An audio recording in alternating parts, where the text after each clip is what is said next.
Hello, everyone, and welcome back to the Side Hustle Review podcast. It's great to have you here.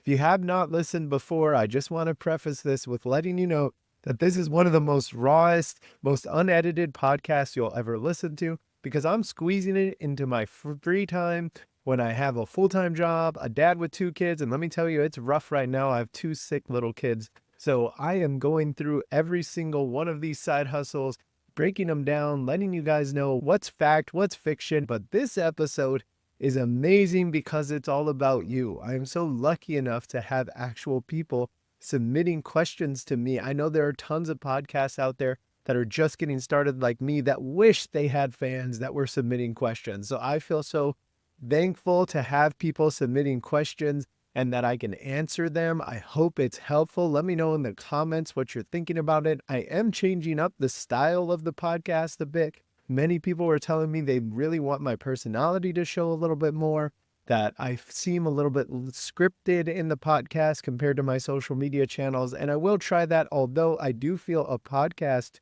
takes a little bit more thought and a little bit more prescription to really be a listenable product. I'll give it a shot and see how it goes. So please let me know in the comments if you've listened to the other ones, how you're thinking about this one, and if this is a better flow, if it's easier to listen to. I do have loose notes in front of me, but they're not nearly as prescribed as I've had in the past. And with that, we're going to get right into this episode of the Side Hustle Review podcast, which I am calling a mailbag episode. All right, first question is, how do I make money with digital products? And boy, is that a loaded question. I say that's a loaded question because if you have ever taken a tour or a stroll through the side hustle wormhole, I call it, by searching on the internet, side hustles that work, things like that, chances are you will be told digital marketing is the side hustle that can make you a millionaire. And I think that's pretty interesting because I am a career digital marketer. I've done it for 15 years. So to be told that, I'm kind of like, what the hell are they talking about? But it's really interesting also because there is some truth to it. So I would say there are tons of people out there selling the hope or dream that digital marketing can be your solution out of your 9 to 5. And they're using stories of people that used it successfully to convince you that it's something you should do. And what it's come down to on whether digital marketing can be a successful, lucrative part of your business or your exit of your 9 to 5 comes down to leverage. At least that's what I've determined it is. It's coming down to leverage, leveraging a skill, a product, or a service that you already have or you're already doing, and turning that into a digital product and then doing digital marketing around it. It is not something that you can just pick up and start making money. Although there are people that do that, they pick up digital marketing and start selling a course about digital marketing, and it's some type of inception. But the most successful people are people who take something they're already doing in life and applying it to digital marketing to expand their reach and diversify their income. So I've brought up 2 examples on my Instagram about this, and I'll bring him up here. There is Matt, and he does SEO. So if you don't know who what SEO is, you're not a marketer. It stands for search engine optimization. And search engine optimization basically is your attempt to get your website or your service or product to rank higher in any type of search algorithm. So it doesn't have to just be Google, but a lot of people gravitate towards Google, but there's search engine optimization for things like Amazon, Etsy, YouTube, but you're really just trying to get whatever it is that you have, whether it's a physical product or your content, to rank higher when people search certain keywords. And Matt is that type of expert. That's what he's done. He runs a whole agency doing it. And he's used digital marketing and specifically made digital products to diversify his income. So where before, if he wasn't doing the digital marketing thing and made a digital product, he would primarily make his money through clients, his local clients that he has in his area, doing SEO service for them. But now, since he made a digital product teaching entrepreneurs about SEO, basically a recorded course, 40 hour course or something like that, he can make income that way. And so he does a lot of Instagram posts talking about SEO and expressing his expertise, showing people he knows his stuff. And then people buy his course to learn more about SEO. That really has an impact on entrepreneurs like him. A lot of times it can make up nearly 50% of their monthly income. Another example is Kate. Kate is somebody that's doing Etsy print to order. She has a education background, and she went into Etsy, started running Etsy shop, doing the print on demand stuff, also doing digital products or digital prints, and was pretty successful at it. She taught herself SEO, she taught herself different things when it comes to Etsy, and she decided to teach other people how to do it. She has the teaching background. She's given me her course. I've sat through it. And through her promotion and her showing her knowledge about Etsy, she's been able to get more customers or more students to buy that product, which it does make up nearly 50% of her income. Doesn't mean she's not running an Etsy shop successfully. She still is, but she also has this other mechanism, which is a digital product, making her money on the side or through a different vehicle. So to take this question, yes, you can make money with digital marketing if you have something to leverage. However, those people that are telling you you need to get on digital marketing, it's the next big wave, blah, blah, blah. It's a discount version of a multi-level marketing scheme. It's basically someone selling you the idea that you can make money doing digital marketing. Buy this course, you learn how to do Instagram, you learn how to do Canva, you learn how to do a stand store, right? You learn how to do email marketing, learn how to do all these things, but what you're missing is your it. Like, what is it you're going to do with all these things you're learning? And a lot of times after these guys sit through these courses, they go, I guess the only thing I can sell is the course I just bought because I don't have anything to leverage. I'm not an Etsy expert. I'm not this, I'm not that. And that's where people get stuck. And that is not a sustainable business. So before you buy any type of digital marketing course out there, I would strongly recommend to figure out what you're going to leverage before you do it. And then when it comes to what digital marketing course you should take, I would say even hold off on that and look at places like Google, Facebook, HubSpot. They all offer free courses on digital marketing before you even have to pay. I would take those. And then if you really feel like you need mentorship or coaching, at least you have some background knowledge on digital marketing. So when you run into one of these wannabe coaches, you can detect if they only know what you know because they took the free classes and they're not very big subject matter experts on it. I would say certainly you want to learn about digital marketing if you have a business already and you're looking to expand it, trying to explore how to diversify your income. This can definitely be a way, but it shouldn't be something you see as a silver bullet to change your 9 to 5, especially if you don't have something to leverage. All right, second question is probably my favorite, which is how do you manage, or do you have any tips for managing your time when doing a side hustle? And this one actually takes a visual aid, so sorry for those who might be listening in the car and not being able to see the screen. But I actually use something called the time block method or time box method. Here is actually one of my filled out pamphlets. I'm showing on the screen an Amazon listing for this pamphlet. And it's a very simple but easy way to manage your time and the things you're trying to do. So if you look at what I have here, I'll pull up the screen.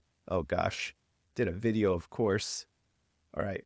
I mentioned that this was raw and unedited, right? So if you look here to the left, you'll see you put your date. I usually don't. And then you put the top 3 things you're trying to accomplish for the day, any notes or brain dump that you're going to do, and then you block out time to the right on when you're going to do it.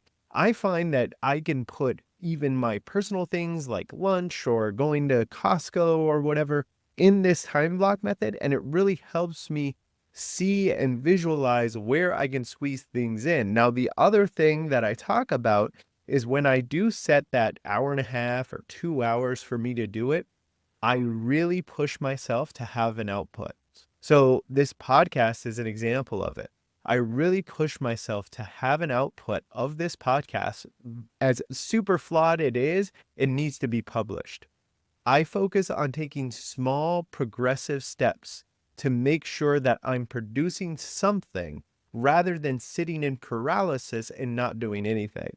So when it comes to managing my time, I have those two things, which is time blocks, but also pushing for progression and output rather than perfection and just really trying to doodle or nitpick everything I'm doing and just get something out there. And over time, I just have faith that I'll continue to get better. And every time I put something out there, I'll learn something and I'll improve and I'll get better. So those are the two tips I would say is learn how to do your time block method. This is the one that works for me, but also focus on output rather than perfection or progress rather than perfection. Now, I'll actually put a link to this tablet in the show notes or my YouTube description or on my Amazon storefront so you all have it.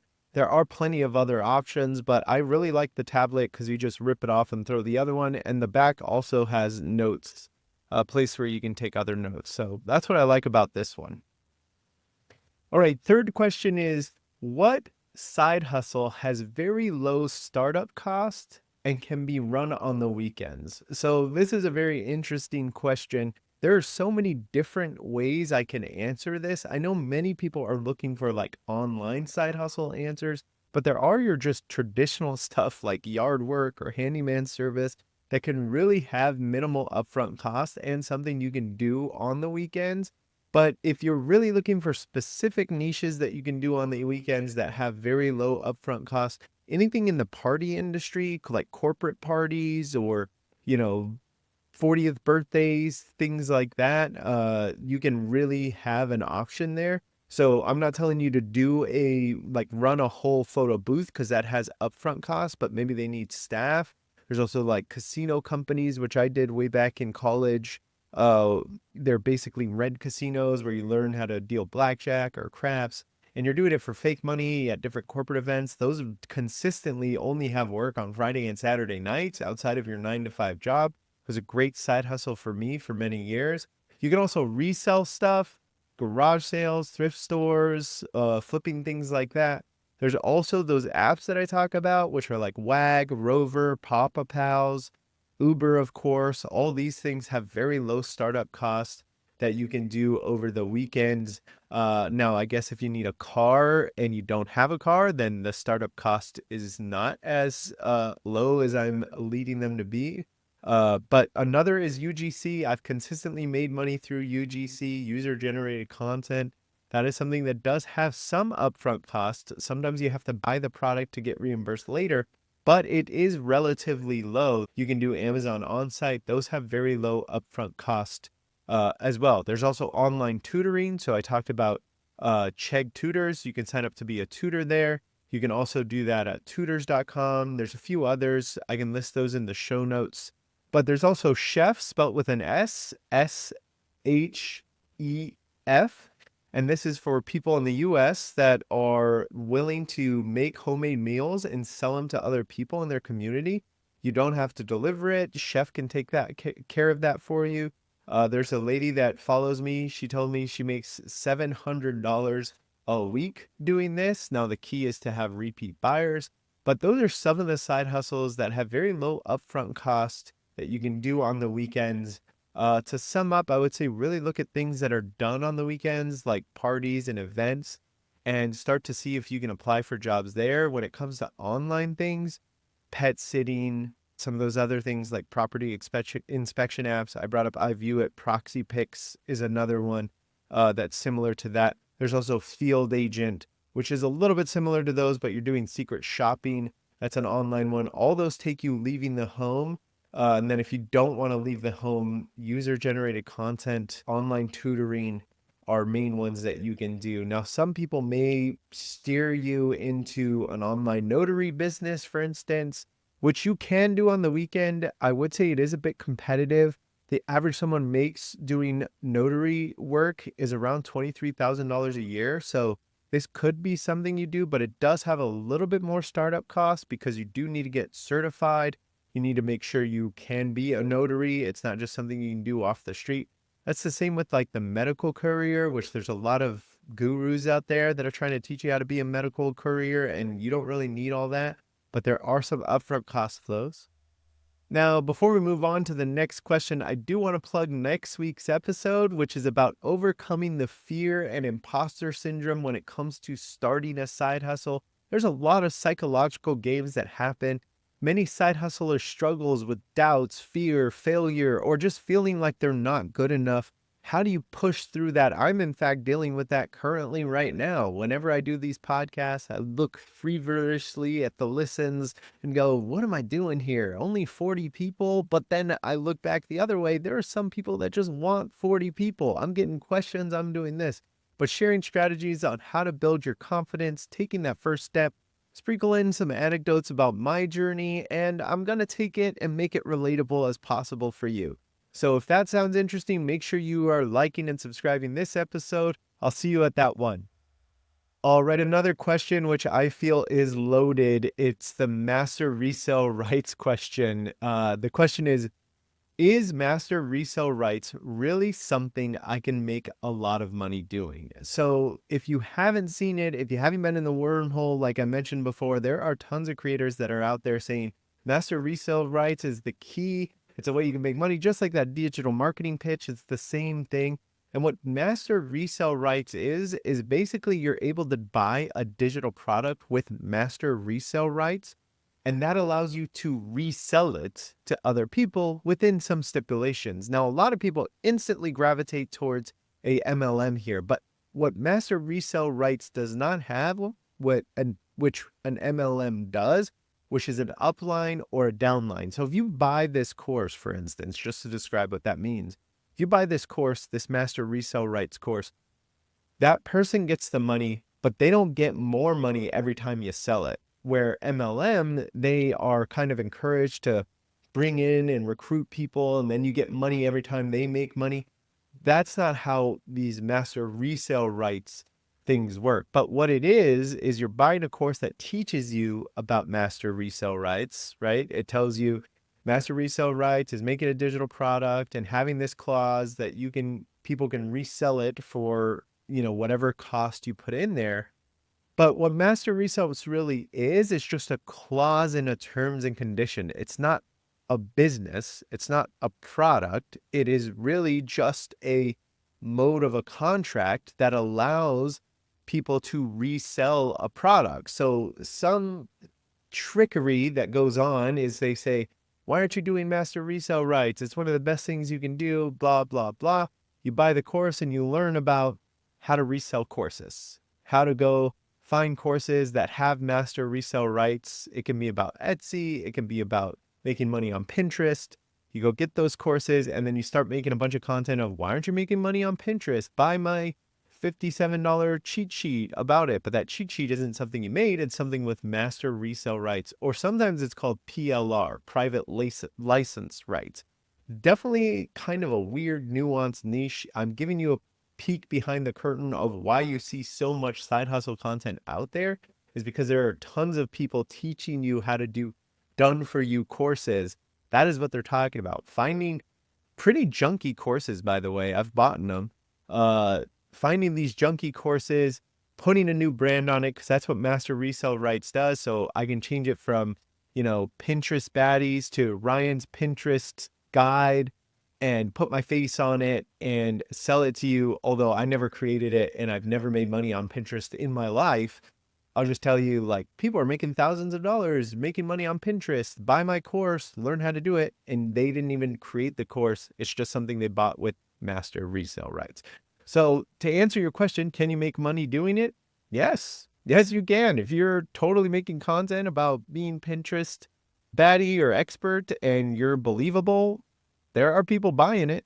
There are people doing that. I don't think it's sustainable. I also think it's going to be targeted by the FTC eventually. Is it the FTC or FCC? I forget who regulates it. But basically, the people that watch if you're making false income claims, that is a huge no-no in the whole grand scheme of things. And I do think eventually those will be a target. So I guess you can make money. I've seen people making really good money on it, but it's really if you're convincing enough to say, I'm a Pinterest expert, you should buy my course, and people actually buy it. So this question I get asked a lot, which is there any side hustles that work outside of the US? Of course there are. Now, am I the expert that should be able to tell you what those are? I don't live outside the US, so it's hard for me to really evaluate that for you. But there are a few things that I know other people in other countries do, which is one is freelancing. You've probably heard of Upwork and Fiverr, which is super competitive. Don't get me wrong. Even if you're listening to this from the US, it could be an opportunity for you, but it is something that is very, very competitive. There are people that are willing to do work for a very low wage on there, especially in graphic design or web development. But there are real skills that people are looking for, even at a more premium, that you could do. You really need to build up your portfolio to stand out amongst the marketplace.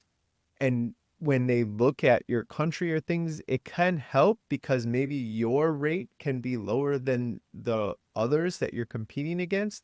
But you shouldn't sell yourself short, especially if you do have a skill that you want to offer. Now, how do you stand out on Fiverr and Upwork? Well, you're going to have to get some reviews from clients, which means you're going to have to take a really low wage at first just to build up your reviews. So the most common way people take advantage of Fiverr or Upwork is they first start their account and they put $5 gigs, or they'll bid on gigs for a very, very low wage because they're just hoping to get a review from the client in the end. Once they get like 10 or 15 reviews and they're all 5-star, then they'll up their prices to something that's more advantageous to them. So that's how you would start up on Fiverr and Upwork. You want to just build out your portfolio. So you're going to have to work for cheap, get good reviews, and then start to scale your prices up from there. You can also do online tutoring internationally, especially if you speak 2 languages. There are tons of virtual ways or virtual websites that are looking for English tutors. I've talked about a few of those. Preply, Comely, things like this are definitely ones that they're just looking for somebody that speaks English to teach others. Now, from what I've understood, some markets can sell on Etsy, not all. So those in Africa are things I don't think are able to sell on Etsy, but other people outside of the US are able to sell on Etsy, doing print on demand or actually selling handmade goods. Now, Etsy is a whole beast in itself, so you really need to understand SEO and how to market on there, like I mentioned Kate before. But these are side hustles that do work internationally. I would say if you're really interested in Etsy and print on demand, understand that you're going to have to be really good at trend spotting and figuring out your niche and what that niche wants and be able to move quickly. You're not going to list 1 or 2 products and have success. You're going to have to list hundreds of products in order to be successful and really spot what that target audience is looking for at that time and make sure you capture their interest with whatever your design is. I myself am not an artistic person, so I've never found myself really good at making designs people want. So I think a lot of these Etsy print on demand people undersell their eye for design, even though they say, hey, I've never been trained in graphic design, I just use Canva. I think they're underselling their skill and having this artistic knack or understanding how to make things very artistic that people would want, because I certainly do not have that skill, and I know not everyone does, but some of you do. All right, that'll do it for the ones I can answer on the podcast. Now, a few of you asked me to do deep dives into user-generated content in Amazon on-site, which I will do in future episodes. If you like me doing the whole screen share thing and want to see more of that, let me know in the comments. Also, I really do appreciate you guys giving me any type of 5-star review or any type of engagement on my podcast. Being so new and so fresh, those things go such a long way for me. I don't know if you know this, but most of these algorithms really take those things into account when they want to push it out to other people. So every like, every comment really helps get the word out more about the podcast. So I really do appreciate it. You can just drop a simple emoji, a fire emoji, or a unicorn emoji in the comments. All that stuff would really help me. I appreciate you guys being here. So until next time, guys, peace.